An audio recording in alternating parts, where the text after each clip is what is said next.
her rolling up, Uber black Cadillac, high heel boots and a sexy body full of tats. Baby's bad, oh baby's hella bad. After her there ain't no coming back. Wanna take a run at that? I think she's feeling me. Turn it up a few degrees. My imagination of her body gets the best of me. Oh gosh, she's such a tease. Bitten lips, bruised knees. I'm addicted to her, need her touching me. Cause she got a bad little waist, and we tearing down this place. Off the liquor that we chase. Casamigos to the face, baby I don't need no space. Coming closer for a taste, and I'll show you how I make everything just fade away. Cause she's like sex, drugs, cocaine, body so insane. Jealous of the clothing that she wears up on that tight frame. All game, no shame, baby came here to play. I feel like an addict cause she's sex, drugs, cocaine.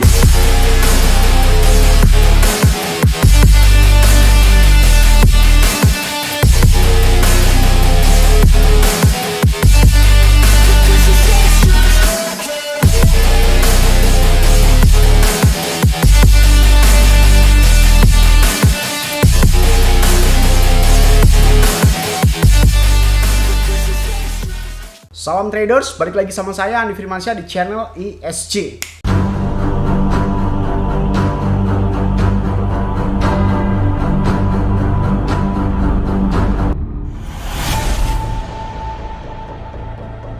Oke, seperti yang kalian tahu bahwasanya dunia sedang tidak baik-baik saja, yang dimana banyak sekali baik negara ataupun institusi itu bangkrut ya, entah itu karena pandemi atau memang karena inflasi yang tidak tahu penyebabnya itu apa. Ya semuanya sih sedang saling menyalahkan, entah itu saling menyalahkan pandemi lah, saling menyalahkan pemerintah lah dan sebagainya. Bahkan ada beberapa negara-negara yang sampai dikatakan bangkrut atau failing.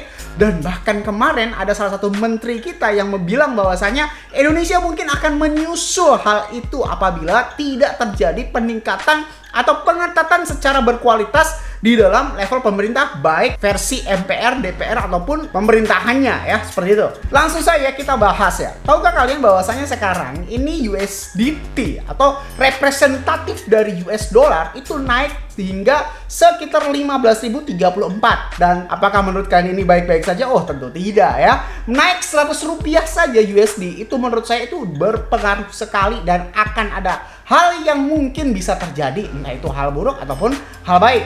Tahukah kalian bahwasanya sekarang dampak inflasi sudah mulai tercium baik di Indonesia ataupun di luar negeri. Inflasi global menyebabkan sebagian orang yang mengalihkan asetnya dari uang konvensional kepada sesuatu yang berharga seperti kripto ya. Tapi di sisi lain inflasi global juga mendorong para holder kripto mencairkan asetnya untuk memenuhi kebutuhan akibat harga barang yang terus inflasi alias terus naik ya. Bahkan sekarang harga cabai aja udah nggak masuk akal ya. Masih murah cabai-cabean daripada cabai beneran. Dampaknya adalah analisis teknikal ataupun fundamental menjadi tidak valid. Yang menurut saya ini berketepatan dengan beberapa kejadian yang cukup di luar logika gitu ya. Seperti kalian tahu bahwasanya harga Bitcoin itu kemarin kan menyentuh harga yang paling rendah per in the years-nya kan.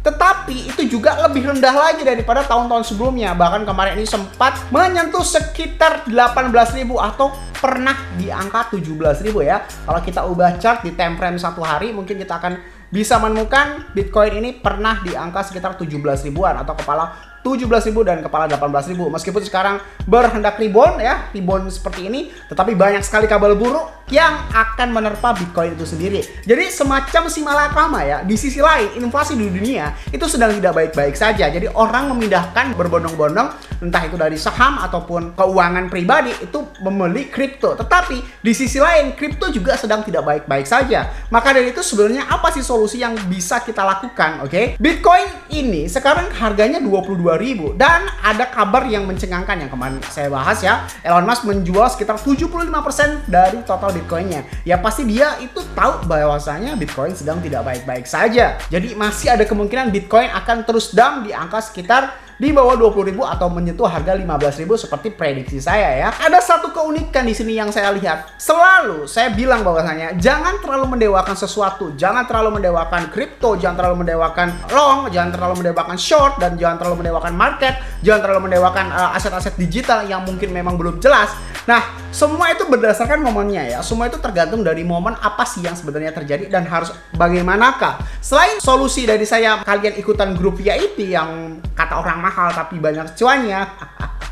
Selain grup VIP, kalau kalian itu adalah seseorang yang anti trading dan ingin investasi, saran saya jangan terlalu percaya dulu terhadap koin-koin seperti Bitcoin dan lain sebagainya. Cobalah kalian untuk berpikir secara logis hal apa sih yang sebenarnya terjadi sekarang. Contohnya sekarang kan USDT naik nih sekitar di harga 15.034 rupiah dan memang akan terus naik dilihat dari channel chart manapun. Ya walaupun memang krisis dunia itu akan terjadi, biasanya USDT ini pasti naik. Dan tahukah kalian USDT juga pernah menyentuh harga 17.000 ya. Ini ya di era waktu awal-awal pandemi diciptakan atau awal-awal pandemi itu diviralkan ya, seperti itu. Jadi langkah cerdas apa sih yang bisa dilakukan sekarang? Nah, saya menyarankan bahwasanya kalian bagi yang punya duit, ingin investasi jangka panjang, ingin menyimpan uang dengan aman, saya sarankan untuk staking. Dan staking ini bukan sembarang staking.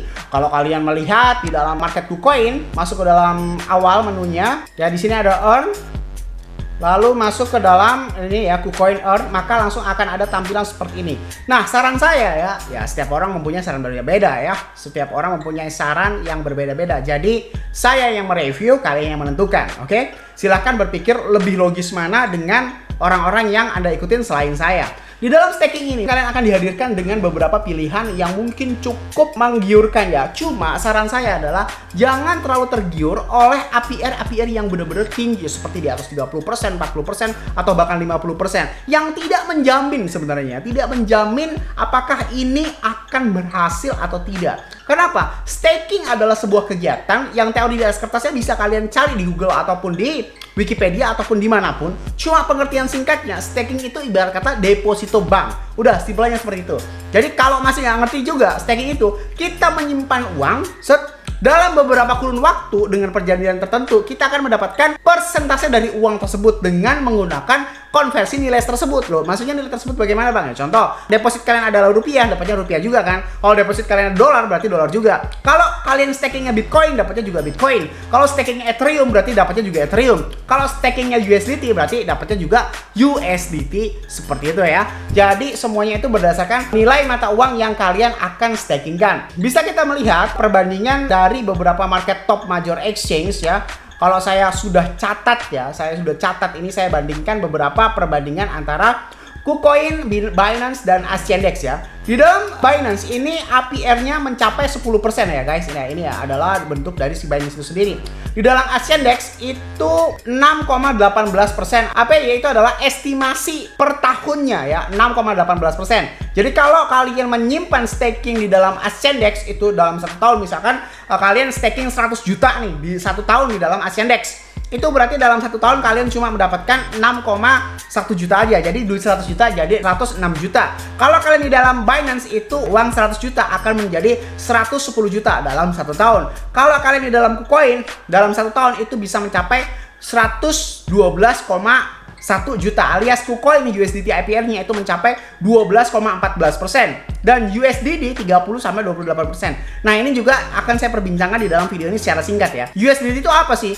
Kan dia sama-sama aja bang, dia juga stablecoin. Iya, tetapi dengan jaminan yang berbeda. Kalau USDT ini sudah muncul dan sudah dipercaya, ibarat kata stablecoin yang memang dipakai di seluruh dunia dengan total demand dan total likuiditas yang paling tertinggi di dunia ini, oke? Tapi kalau USDD adalah representatif dari jaringan TRX atau Tron, yang dimana ya terpercaya sih terpercaya, cuma tidak terpercaya si USDT itu tadi. Makanya dia IP-nya sampai 30,28%.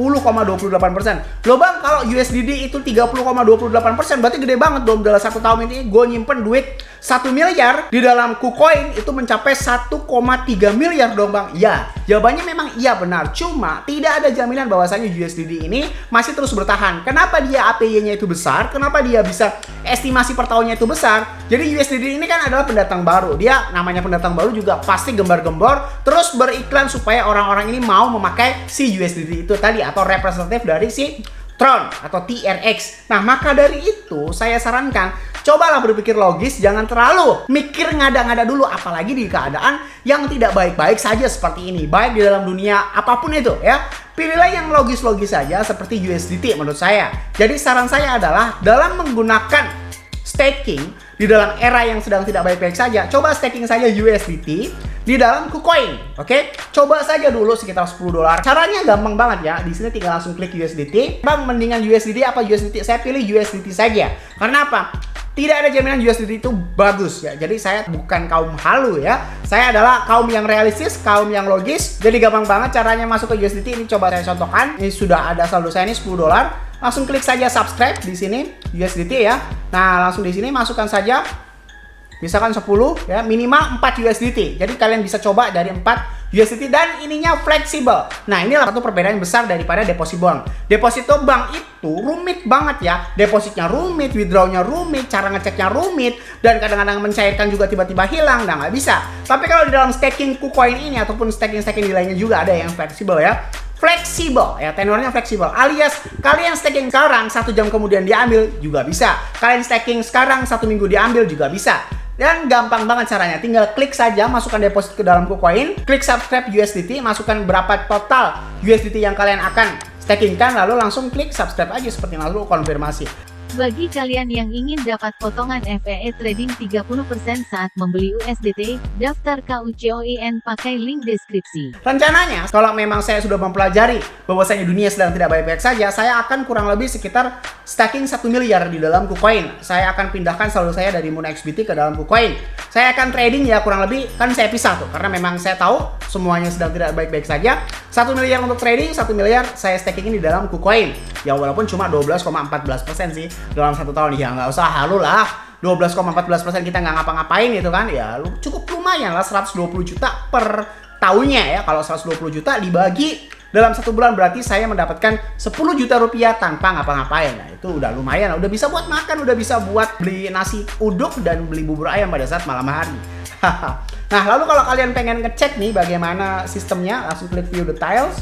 Nah langsung akan disajikan tuh uang Anda itu sedang baik-baik saja dan uang kalian itu ada. Dan kalian kalau masih nanya ini aman atau tidak, jelas kalian ini meremehkan salah satu gelar major exchange ya. Karena KuCoin ini adalah salah satu major exchange yang masih bisa benar-benar dipercaya di dalam era cryptocurrency ya. KuCoin ini tidak kalah dengan Binance. Kenapa saya milih KuCoin? Ya karena APR-nya lebih gede daripada si Binance ya. Seperti itu ya, kalau tadi perbandingannya Binance itu 10%, AsianDex sekitar hampir 7%, KuCoin ini beda 2,4%. Dan semuanya juga bisa, kalau tinggal klik redeem saja udah langsung bisa seperti itu ya. Jadi semoga bermanfaat video kali ini yang saya sampaikan. Ini adalah salah satu solusi bagi kalian yang takut trading sendiri, terus juga tidak terlalu berminat masuk ke dalam VIP saya. Walaupun memang terbukti cuan seperti itu ya. Saya udah cuan hampir 300 juta sekarang ya. Kalian ingin mencari solusi di dalam dunia kripto, ya ini adalah salah satu solusi lainnya. Staking, uangnya kalian yang megang sendiri, bisa diambil sewaktu-waktu, tidak ada keburukan apapun. Ya cuma kekurangannya satu ya, memang semuanya ada kekurangannya ya. Kekurangannya adalah APR-nya kecil, cuma 12,14%. Ya namanya apa ya, namanya dunia ya seperti ini ya. Nggak mungkin lah dia ngasih tinggi-tinggi. Duit dari mana kalau kata si Ustadz Yusuf Mansur? Dari mana duitnya? Saya butuh duit 1 triliun. Oke, semoga bermanfaat video kali ini yang saya sampaikan. Jangan lupa klik like, comment, subscribe. Logikanya kalau kalian nggak subscribe, ngapain saya buat video lagi? Dan share ke teman kalian agar teman kalian tahu apa yang kalian tahu. Saya Andi Firmansyah, use your logic, dan salam traders.